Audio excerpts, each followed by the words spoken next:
Hoy exploraremos 8 tipos de personas a las que la Biblia nos advierte que no debemos ayudar. Conocer estas advertencias nos permitirá ser sabios en nuestras acciones y proteger nuestro corazón de influencias destructivas. ¿Estás listo para descubrir lo que Dios dice sobre este tema?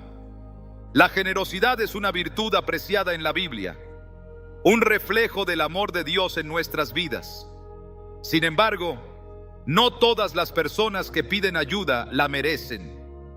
A lo largo de las Escrituras, Dios nos advierte sobre aquellos que buscan aprovecharse de la bondad ajena, personas que no buscan redención, sino manipular para su propio beneficio.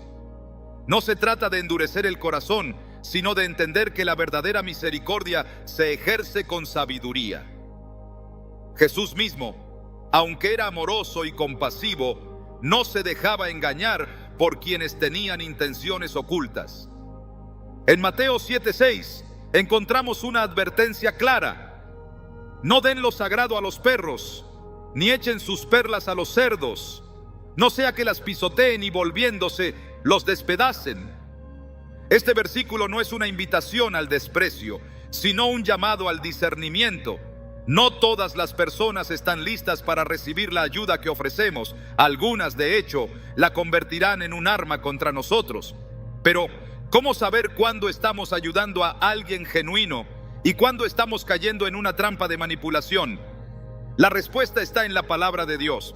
En el relato de Sansón y Dalila, vemos un claro ejemplo de manipulación disfrazada de amor. Dalila no estaba interesada en el bienestar de Sansón. Su único propósito era explotarlo para obtener una ganancia. Jueces 16:15 nos muestra cómo Dalila jugaba con sus emociones. ¿Cómo puedes decirme te amo si tu corazón no está conmigo? La insistencia y el chantaje emocional de Dalila no provenían de un lugar de amor, sino de una estrategia para descubrir el secreto de la fuerza de Sansón. ¿Cuántas veces hemos sido presionados por palabras similares? Si realmente fueras una buena persona, me ayudarías. Si de verdad fueras cristiano, harías esto por mí. Pero la enseñanza de esta historia es clara. Cuando alguien busca manipularnos en nombre del amor, debemos tener cuidado. La manipulación no siempre es evidente. A veces, viene disfrazada de una necesidad genuina. En Hechos 5, Ananías y Zafira intentaron engañar a la comunidad de creyentes con una apariencia de generosidad, ocultando sus verdaderas intenciones. Querían recibir honra sin pagar el precio de la honestidad. Pedro les confrontó, diciendo en Hechos 5:3, Ananías, ¿cómo es que Satanás llenó tu corazón para que mintieras al Espíritu Santo y te quedaras con parte del dinero que recibiste por el terreno? Aquí aprendemos que no toda petición de ayuda es sincera. Algunas tienen agendas ocultas. Hay quienes se presentan como necesitados, pero su verdadera intención es esclavizar a los demás en una red de culpa y obligación. Estas personas detectan corazones compasivos y los manipulan para sus propios fines. El enemigo conoce nuestras debilidades y puede usarlas en nuestra contra. Es por eso que Jesús, aunque ayudaba a los necesitados, nunca permitía que su compasión lo volviera ingenuo. En Juan 6:26, después de alimentar a la multitud con los panes y los peces, Jesús les dijo: ciertamente les aseguro que me buscan, no porque hayan visto señales, sino porque comieron pan hasta saciarse. Jesús veía sus corazones y sabía que no buscaban la verdad, sino solo los beneficios. En nuestras vidas hemos encontrado personas que solo se acercan en tiempos de crisis, pero desaparecen cuando ya han obtenido lo que querían. Vuelven solo cuando necesitan más. Se presentan como amigos, como familiares en apuros, como compañeros en dificultad, pero en el fondo, su relación con nosotros es puramente transaccional. Dios nos llama a ayudar, pero también nos advierte sobre ser sabios al hacerlo. Proverbios 22:3 nos dice: el prudente ve el peligro y lo evita, el inexperto sigue adelante y sufre las consecuencias. Hay quienes, al recibir ayuda, no muestran gratitud, sino que exigen más. Creen que tienen derecho a nuestros recursos, a nuestro tiempo, a nuestra energía. Y si alguna vez intentamos decir no, nos acusan de ser egoístas o crueles. Pero la Biblia nos muestra que incluso Dios pone límites. En Génesis 3, cuando Adán y Eva desobedecieron, Dios, en su amor, no los permitió quedarse en el Edén. Les impuso consecuencias, no porque no los amara, sino porque el amor verdadero no puede existir sin justicia. Cuando ayudamos sin discernimiento, no estamos haciendo un acto de amor, sino de debilidad. Pablo nos enseña en 2 Corintios 9:7 que cada uno debe dar según lo que haya decidido en su corazón, no de mala gana ni por obligación, porque Dios ama al que da con alegría. Esto significa que la ayuda no puede ser forzada ni extorsionada. No podemos dar solo porque alguien nos presiona o nos hace sentir culpables. La ayuda debe venir de un corazón libre y dirigido por Dios. Es difícil decir no a alguien que parece necesitarlo todo. La culpa nos carcome, la sociedad nos dice que siempre debemos ser accesibles y el miedo a ser vistos como malos cristianos nos lleva a ceder. Pero Jesús nos dejó el ejemplo de poner límites. En Lucas 4:16-30, cuando la gente de Nazaret intentó obligarlo a realizar milagros para ellos, Jesús no se dejó manipular. En lugar de complacerlos, les dijo la verdad y en respuesta intentaron echarlo de la ciudad. Si incluso el Hijo de Dios enfrentó el rechazo por no ceder ante la manipulación, ¿por qué creemos que debemos decir sí a todo? En nuestra vida diaria encontraremos muchas versiones de Dalila, de Ananías y Zafira, de la multitud que solo busca a Jesús por pan. Nos pedirán ayuda con palabras dulces, con lágrimas en los ojos, con promesas de que esta será la última vez que nos necesitarán. Pero la Biblia nos dice que debemos ser sabios. Ayudar a los demás no significa permitir que nos usen. El amor verdadero no es permitir el abuso, sino actuar con justicia. En Proverbios 19:19 se nos advierte: el de gran ira llevará la pena, y si lo libras, tendrás que volverlo a hacer. Esto nos muestra que cuando rescatamos a alguien sin que haya un verdadero cambio, lo único que hacemos es perpetuar su problema. Dios nos llama a ayudar, pero también nos da sabiduría para discernir cuándo nuestra ayuda realmente está sanando y cuándo solo está alimentando una conducta destructiva. Cuando nos enfrentemos a una situación en la que alguien pide ayuda, debemos hacer una pausa y orar. Preguntar a Dios si esta es una oportunidad para bendecir o si es una trampa disfrazada de necesidad. Recordemos que la Biblia no nos llama a ser ingenuos, sino a ser astutos como serpientes y sencillos como palomas. Mateo 10:16. La bondad sin discernimiento no es virtud, es imprudencia. En cada acto de generosidad, debemos recordar que nuestra mayor responsabilidad es ser buenos administradores de lo que Dios nos ha dado. No es nuestra tarea salvar a todos, ni resolver los problemas de quienes no quieren cambiar. Nuestra verdadera misión es reflejar la sabiduría y el amor de Dios en cada decisión que tomamos, incluso en saber cuándo decir no. El mundo está lleno de personas que se resisten a la corrección, que desprecian la sabiduría y se aferran obstinadamente a sus caminos erróneos. La Biblia nos advierte que insistir en ayudar a alguien que rechaza la verdad no solo es inútil, sino que también puede arrastrarnos a su necedad. En Proverbios 14:7 se nos dice: aléjate de la presencia del necio, porque en él no hallarás palabras de sabiduría. Esta no es una sugerencia arbitraria, sino una advertencia clara de que hay quienes, lejos de beneficiarse de la instrucción, la desprecian y la convierten en burla. Jesús mismo experimentó esto al hablar con los fariseos y los líderes religiosos de su tiempo. A pesar de que tenían la oportunidad de escuchar la verdad directamente de él, endurecieron sus corazones y se resistieron a su mensaje. En Mateo 23, 27, 28, Jesús los confrontó con dureza. ¡Ay de ustedes, maestros de la ley y fariseos, hipócritas! Son como sepulcros blanqueados. Por fuera lucen hermosos, pero por dentro están llenos de huesos de muertos y de toda inmundicia. Así también ustedes por fuera dan la impresión de ser justos, pero por dentro están llenos de hipocresía y maldad. No había nada que pudiera hacer por ellos, mientras ellos mismos se negaran a ver la verdad. En Proverbios 9, 7, 8, encontramos una lección aún más contundente. El que corrige al burlador se gana insultos. El que reprende al malvado se gana desprecio. No reprendas al insolente, no sea que llegue a odiarte. Corrige al sabio y te amará. Dios nos muestra que el problema no está en la falta de oportunidad para recibir ayuda, sino en la actitud del corazón.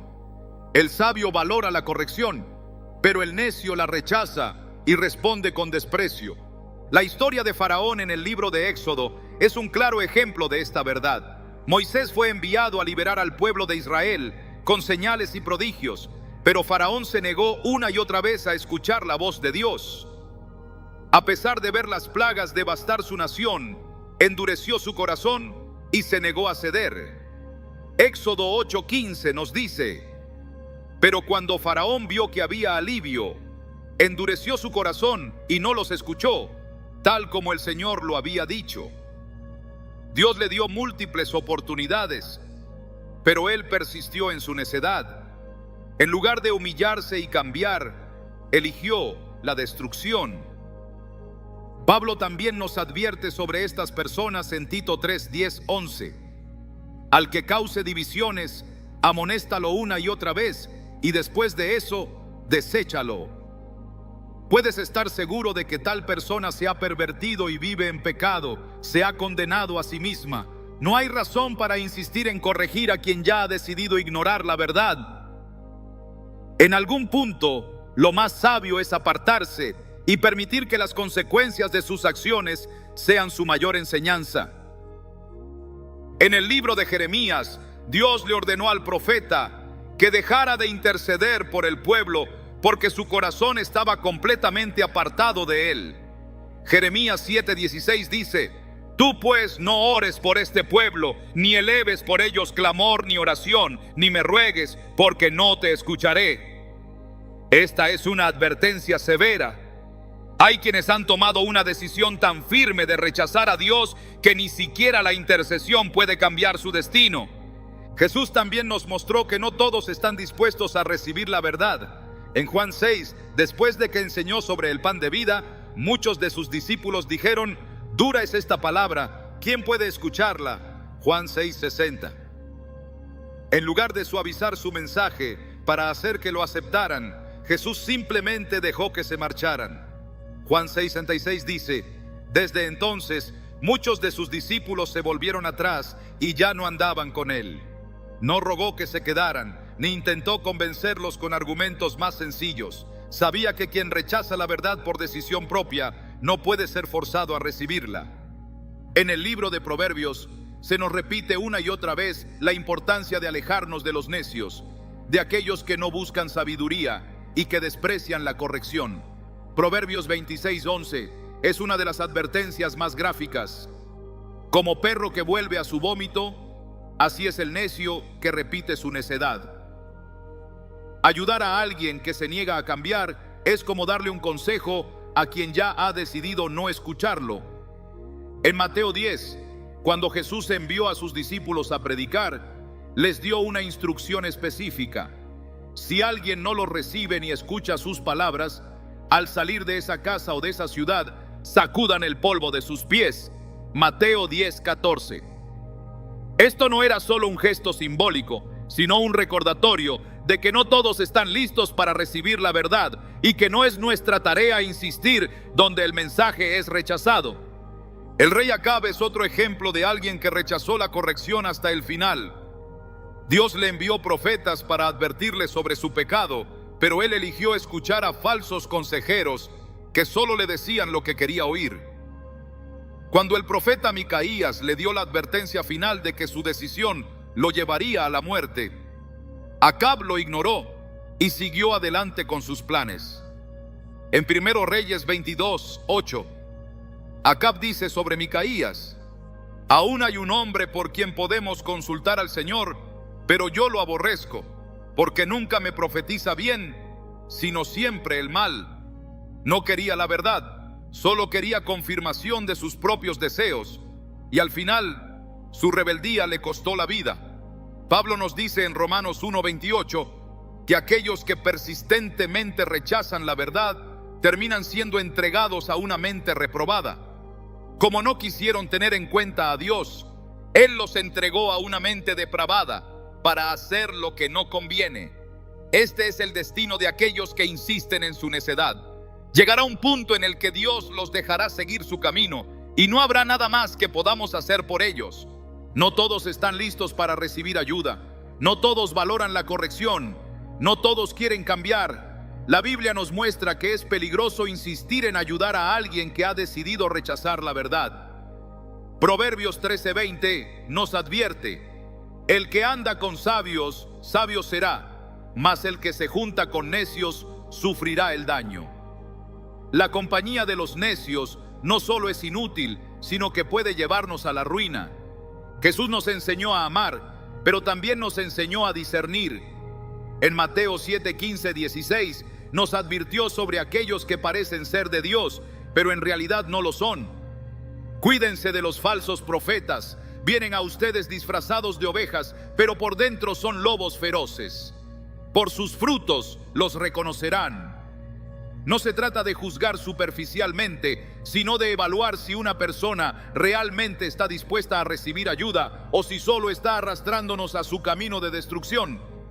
Dios es paciente, pero también es justo. Hay un tiempo para advertir, pero también hay un tiempo para dejar que cada persona coseche lo que ha sembrado. Gálatas 6:7 dice: no se engañen, de Dios nadie se burla, cada uno cosecha lo que siembra. Cuando alguien ha elegido el camino del necio, no es nuestra responsabilidad evitarle las consecuencias. La verdadera sabiduría está en saber cuándo hablar y cuándo callar, cuándo corregir y cuándo apartarse. No todas las batallas son nuestras. No todas las personas están listas para recibir la verdad y no todas las ayudas son realmente ayuda.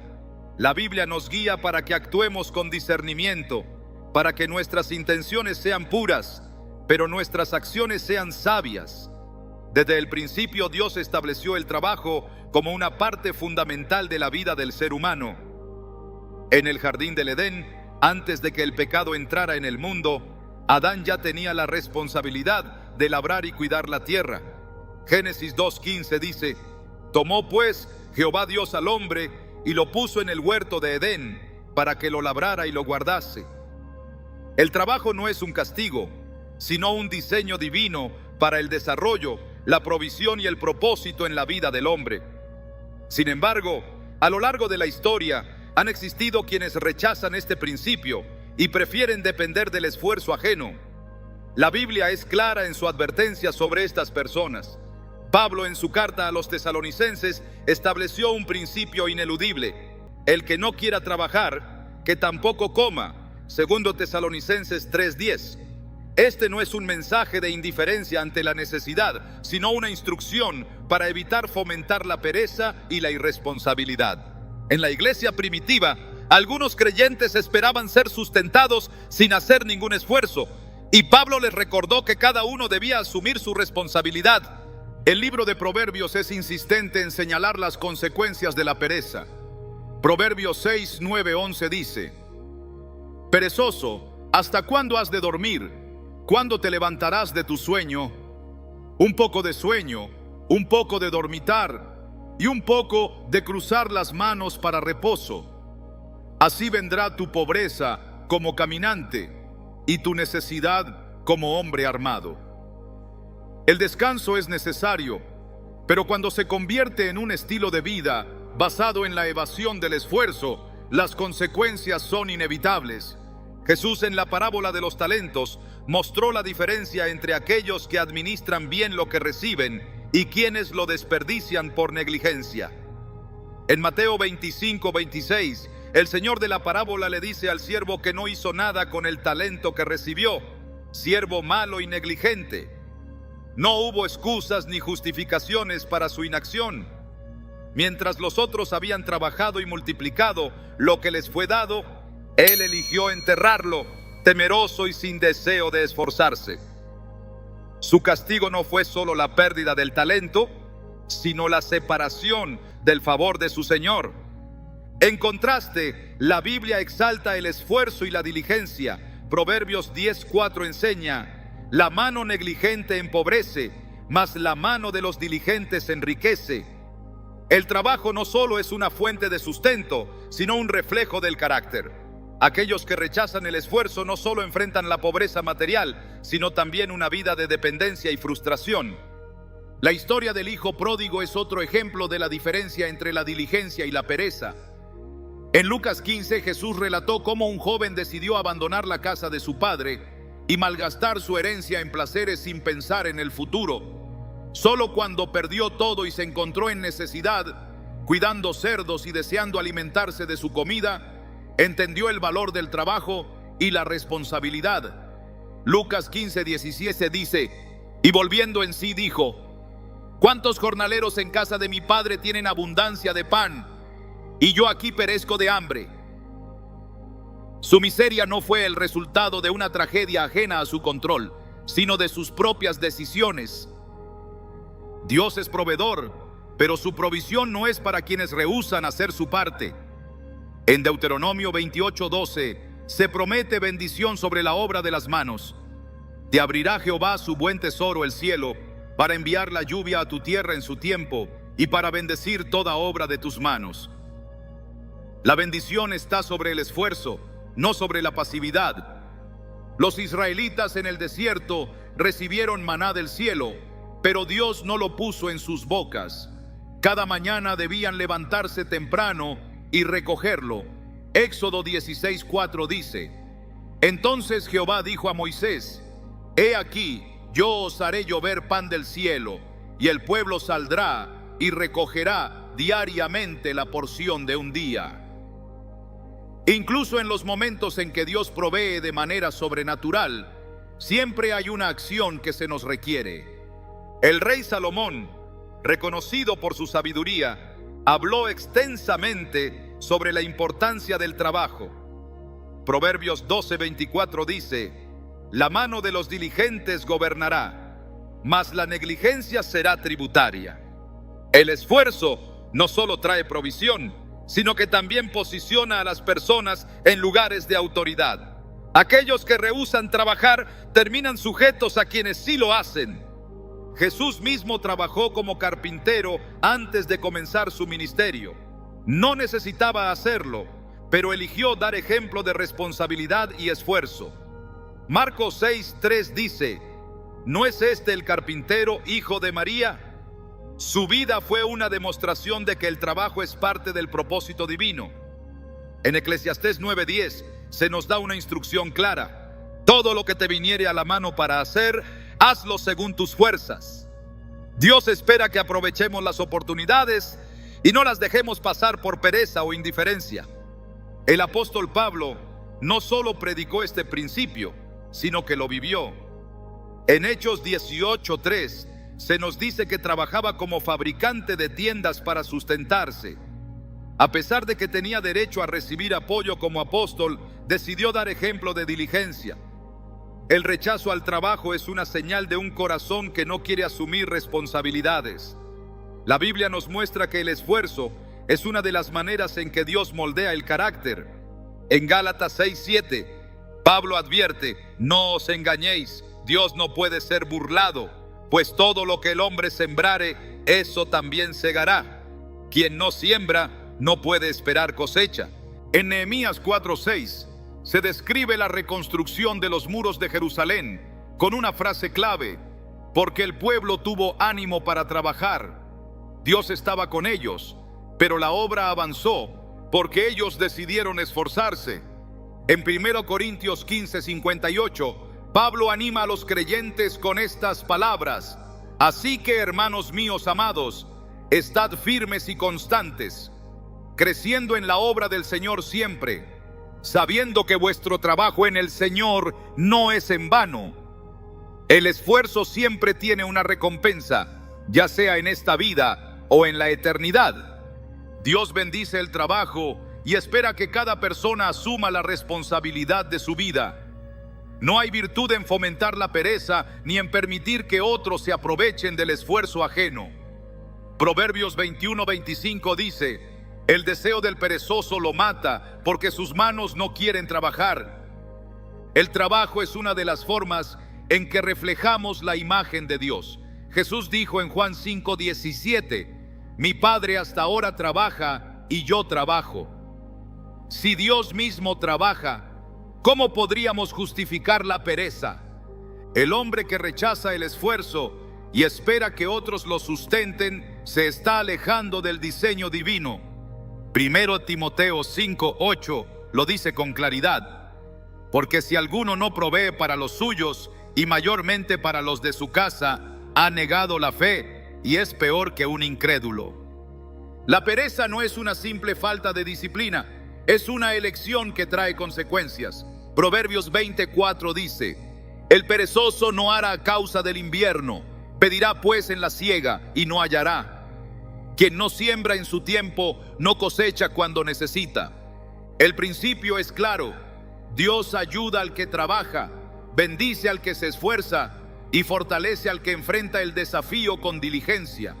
Aquellos que eligen la pereza sobre el esfuerzo, la dependencia sobre la responsabilidad y la comodidad sobre el crecimiento, están rechazando el plan de Dios para sus vidas.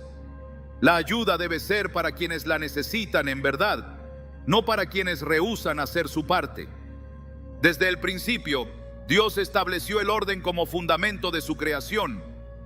Todo lo que ha sido hecho tiene un propósito, una estructura y un diseño perfecto en el que cada cosa cumple su función. Cuando este orden es quebrantado, cuando la armonía se rompe, las consecuencias son inevitables. La discordia, la división y el caos no son simples accidentes, sino el resultado de corazones que eligen rebelarse contra lo que Dios ha establecido. La Biblia nos advierte sobre aquellos que no solo viven en el conflicto, sino que lo provocan, lo alimentan y lo utilizan para sus propios fines. El Señor detesta la violencia de los que siembran contienda. En Proverbios 6, 16, 19 se enumeran las cosas que Dios aborrece, y entre ellas está el que siembra discordia entre hermanos. Esta no es una falta menor.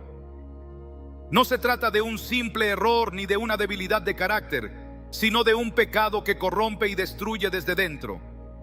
La discordia es un veneno que debilita a las familias, divide a las congregaciones y rompe la unidad entre los hijos de Dios. En el libro de Números, la rebelión de Coré es un claro ejemplo de cómo la contienda puede llevar a la destrucción. Coré, junto con Datán y Abiram, desafió la autoridad de Moisés y Aarón, no porque buscara justicia, sino porque quería poder. Su argumento parecía razonable: toda la congregación, todos ellos son santos, y en medio de ellos está Jehová. Números 16:3. Pero Dios conocía sus corazones, sabía que sus intenciones no eran puras y que su objetivo no era el bienestar del pueblo, sino su propio beneficio. El juicio fue inmediato. La tierra se abrió y los tragó vivos, y el fuego consumió a aquellos que los siguieron. El conflicto por sí solo no es señal de injusticia. Jesús mismo dijo que no vino a traer paz, sino espada, Mateo 10:34. Pero su mensaje no se refería a una búsqueda intencional de la división, sino a la consecuencia natural de la verdad. Hay una diferencia entre la oposición que surge cuando se defienden los principios de Dios y la discordia provocada por quienes disfrutan del enfrentamiento. Pablo, en su carta a Tito, dio instrucciones claras sobre cómo tratar con aquellos que generan divisiones. Al hombre que cause divisiones, después de una y otra amonestación, deséchalo. Tito 3:10. No se nos llama a debatir interminablemente con quienes buscan el conflicto por el conflicto mismo. No se nos ordena invertir nuestras fuerzas en intentar convencer a quien ha decidido rechazar la corrección. Los fariseos fueron expertos en sembrar discordia. En lugar de regocijarse cuando Jesús sanaba a los enfermos, cuestionaban el día en que lo hacía. En vez de reconocer los milagros, buscaban la manera de acusarlo. Su interés no estaba en la verdad, sino en mantener su posición. En Mateo 12:24, al ver que Jesús expulsaba demonios, dijeron: «Este no echa fuera los demonios, sino por Beelzebú, príncipe de los demonios». Su argumento era absurdo, pero no les importaba la lógica. Su propósito era desacreditar, generar confusión, dividir. Dios no es un Dios de desorden. En 1 Corintios 14:33 se nos dice: Dios no es Dios de confusión, sino de paz. Todo lo que fomenta el caos y la destrucción no proviene de Él. Cuando alguien es fuente constante de pleitos, chismes y enemistades, no importa cuán convincente sea su discurso, su fruto revela su verdadera naturaleza. Jesús advirtió en Mateo 7:16: «Por sus frutos los conoceréis». Las palabras pueden ser engañosas, pero los frutos nunca mienten. En el libro de Nehemías, cuando los israelitas reconstruían los muros de Jerusalén, aparecieron enemigos cuyo único propósito era interrumpir la obra. Sanbalat, Tobías y Gesem no tenían interés en la verdad ni en la justicia. Su meta era impedir el progreso del pueblo de Dios. En Nehemías 6:9, el propio Nehemías reconoce su estrategia. Porque todos ellos nos amedrentaban diciendo: se debilitarán las manos de ellos en la obra y no será terminada. Estos hombres usaban la intimidación, la burla y la mentira para tratar de detener la obra. Pero Nehemías no cedió, no se detuvo a debatir con ellos, ni les concedió la influencia que buscaban. Su respuesta fue simple: continuar con la misión que Dios le había dado. Hay quienes buscan la ayuda de otros no porque la necesiten, sino porque desean arrastrarlos a sus conflictos. Proverbios 26:21 dice: «El carbón para las brasas y la leña para el fuego, y el hombre rencilloso para encender contienda». Estas personas no buscan reconciliación, sino confrontación. No buscan justicia, sino venganza. No buscan restauración, sino destrucción. Jesús enseñó que los pacificadores son bienaventurados, Mateo 5:9. Pero la paz no significa tolerar el pecado ni aceptar la maldad. Cuando Jesús encontró a los cambistas en el templo, no los ignoró ni los justificó. Juan 2:15 dice: «Y haciendo un azote de cuerdas, echó fuera del templo a todos». Su celo no era por un conflicto sin propósito, sino por la santidad de la casa de su Padre. Los que siembran discordia disfrutan del caos. Son expertos en provocar divisiones, en manipular las emociones, en enfrentar a unos contra otros. Sus palabras parecen razonables, sus argumentos parecen justos, pero su intención es destructiva. Romanos 16:17 advierte: «Os ruego, hermanos, que os fijéis en los que causan divisiones y tropiezos en contra de la doctrina que vosotros habéis aprendido, y que os apartéis de ellos». La instrucción no es debatir con ellos, ni intentar reformarlos, sino apartarse. El pueblo de Israel sufrió las consecuencias de escuchar a los contenciosos. En el desierto, cuando 10 de los 12 espías regresaron con un informe negativo sobre la tierra prometida, su miedo y su incredulidad se esparcieron rápidamente entre el pueblo. Números 14:1 dice: «Entonces toda la congregación gritó y dio voces, y el pueblo lloró aquella noche». Su queja no era contra los espías, sino contra Dios. La semilla de discordia sembrada por unos pocos llevó a toda una nación a la rebelión, y como resultado, una generación entera murió en el desierto sin ver la tierra que se les había prometido. Dios advierte sobre los labios que destruyen. En Proverbios 10, 18, 19 se nos dice: el que encubre el odio es de labios mentirosos, y el que propaga calumnia es necio. En las muchas palabras no falta pecado, mas el que refrena sus labios es prudente. Las palabras tienen poder, construyen o destruyen. Un corazón que busca el bien edifica con lo que dice, pero el que ama el conflicto destruye con cada palabra que pronuncia. Las Escrituras no solo nos advierten sobre los contenciosos, sino que nos enseñan cómo responder ante ellos. Segunda Timoteo 2, 23, 24 dice: pero evita las cuestiones necias y sin sentido, sabiendo que engendran contiendas, porque el siervo del Señor no debe ser contencioso, sino amable para con todos. No se trata de ser pasivos ni de ignorar la verdad, sino de no caer en la provocación de quienes buscan pelea por pelea. Los que siembran discordia se presentan como víctimas, como portadores de justicia, como luchadores de una causa noble. Pero su motivación es el orgullo, la envidia, el deseo de poder. Santiago 3:16 dice: porque donde hay celos y contención, allí hay perturbación y toda obra perversa. Su presencia no trae paz, sino caos. No trae crecimiento, sino destrucción. Dios es justo y al final pondrá a cada uno en su lugar. Proverbios 19:5 advierte: el testigo falso no quedará sin castigo, y el que habla mentiras no escapará. Nada queda oculto ante los ojos de Dios. Ninguna palabra destructiva quedará sin consecuencia. La ayuda no debe ser dada a quienes usan la vida de otros como un campo de batalla para sus propias guerras.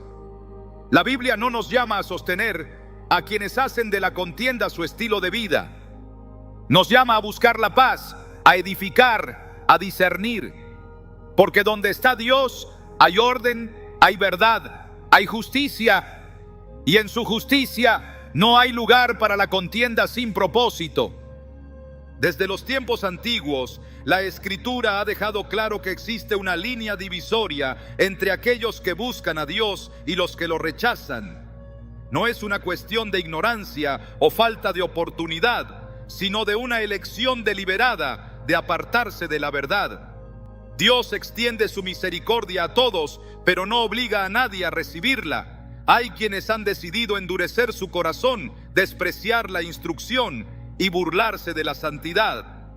La Biblia advierte sobre el peligro de asociarse con ellos, no por falta de compasión, sino porque su influencia puede desviarnos del camino de la rectitud. El Salmo 1:1 es claro al respecto. Bienaventurado el varón que no anduvo en consejo de malos, ni estuvo en camino de pecadores, ni en silla de escarnecedores se ha sentado. La advertencia no solo se trata de evitar sus obras, sino de no compartir su camino ni dar lugar a sus palabras. La comunión con los impíos corrompe, desgasta y debilita la fe. La historia de Israel está llena de ejemplos de cómo la cercanía con quienes rechazan a Dios llevó al pueblo a la idolatría y a la destrucción. En los tiempos de Elías, Acab y Jezabel reinaron sobre Israel con un desprecio absoluto por la ley de Dios. No solo promovieron la adoración a Baal, sino que persiguieron a los profetas del Señor y corrompieron al pueblo con prácticas abominables. En 1 Reyes 21:25 se dice: a la verdad ninguno fue como Acab, que se vendió para hacer lo malo ante los ojos de Jehová, porque Jezabel su mujer lo incitaba. No solo se apartaron de la verdad, sino que arrastraron a muchos con ellos. Dios envió advertencias, llamó a su pueblo al arrepentimiento, pero la influencia de los impíos fue más fuerte para aquellos que no guardaron su corazón. El apóstol Pablo advierte en 2 Corintios 6:14: no os unáis en yugo desigual con los incrédulos, porque ¿qué compañerismo tiene la justicia con la injusticia? ¿Y qué comunión la luz con las tinieblas? Esta no es una prohibición arbitraria, sino una advertencia sobre la incompatibilidad entre la verdad y la mentira, entre la pureza y la corrupción. La relación con quienes desprecian a Dios no puede ser neutra. Tarde o temprano, uno influirá sobre el otro. En el libro de Nehemías, cuando el pueblo regresó del exilio para reconstruir Jerusalén, algunos de los líderes intentaron hacer alianzas con naciones vecinas que no temían a Dios. Nehemías fue contundente en su respuesta. En Nehemías 13, 26, 27, recordó lo que sucedió con Salomón. ¿No pecó por esto Salomón, rey de Israel?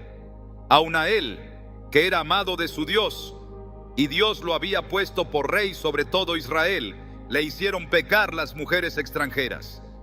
Y obedeceremos a vosotros para cometer todo este mal tan grande, prevaricando contra nuestro Dios con mujeres extranjeras.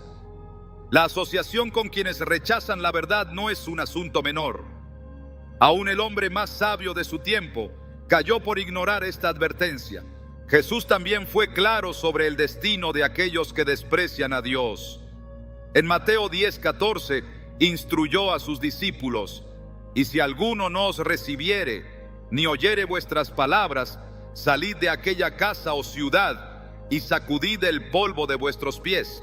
No dijo que debían quedarse insistiendo, ni que debían forzarlos a creer. Su enseñanza fue directa: si alguien rechaza la verdad, el mensaje no es para él. El rechazo a Dios no es simplemente incredulidad, es una rebelión consciente contra su autoridad. En Romanos 1, 21, 22, Pablo describe esta actitud: pues habiendo conocido a Dios, no le glorificaron como a Dios, ni le dieron gracias, sino que se envanecieron en sus razonamientos, y su necio corazón fue entenebrecido. Profesando ser sabios, se hicieron necios. No es falta de evidencia, no es ignorancia, es soberbia, es orgullo, es la decisión de resistirse a la verdad aunque esté frente a sus ojos. La historia de Faraón es otro ejemplo de esto. Dios envió señales, plagas, advertencias. Le dio la oportunidad de humillarse, de reconocer su autoridad, de permitir que su pueblo se fuera en paz. Pero Éxodo 9:12 dice: y Jehová endureció el corazón de Faraón y no los oyó, como Jehová lo había dicho a Moisés. No quiso escuchar, no quiso obedecer, y al final su terquedad lo llevó a la ruina. Los impíos no solo rechazan a Dios para sí mismos, intentan arrastrar a otros con ellos. En 2 Pedro 2:1-2 se nos advierte: pero hubo también falsos profetas entre el pueblo, como habrá entre vosotros falsos maestros que introducirán encubiertamente herejías destructoras y aun negarán al Señor que los rescató, atrayendo sobre sí mismos destrucción repentina. Y muchos seguirán sus disoluciones, por causa de los cuales el camino de la verdad será blasfemado. No se conforman con rechazar la verdad, buscan desacreditarla, atacarla, destruirla. Los días de Noé fueron una muestra de esto. Génesis 6:5 describe la condición del mundo antes del diluvio. Y vio Jehová que la maldad de los hombres era mucha en la tierra, y que todo designio de los pensamientos del corazón de ellos era de continuo solamente el mal. No hubo interés en la corrección, no hubo arrepentimiento. Y cuando el juicio llegó, fue definitivo. La incredulidad de los impíos no es pasiva. En muchos casos se convierte en burla, en desprecio, en persecución de quienes eligen la verdad. En el libro de Hechos, Esteban fue apedreado no por un crimen, sino por proclamar el evangelio. Sus verdugos no estaban interesados en debatir, en comprender, en reflexionar sobre sus palabras. Hechos 7, 57, 58 describe su reacción. Entonces, dando grandes voces, se taparon los oídos y arremetieron a una contra él, y echándole fuera de la ciudad, le apedrearon. Su rechazo fue violento, absoluto, ciego. El salmista escribió en el Salmo 14:1, dice el necio en su corazón: no hay Dios. No porque tenga pruebas de su inexistencia, sino porque le resulta más conveniente negar su autoridad. Su incredulidad no nace de la razón, sino de la rebelión. No se trata de ayudar a quien busca la verdad, sino de entender que hay quienes han decidido rechazarla. En Proverbios 29:1 se advierte: el hombre que reprendido endurece la cerviz, de repente será quebrantado, y no habrá para él medicina. No se puede obligar a nadie a recibir la gracia de Dios. No se puede insistir donde el corazón ya ha decidido cerrarse.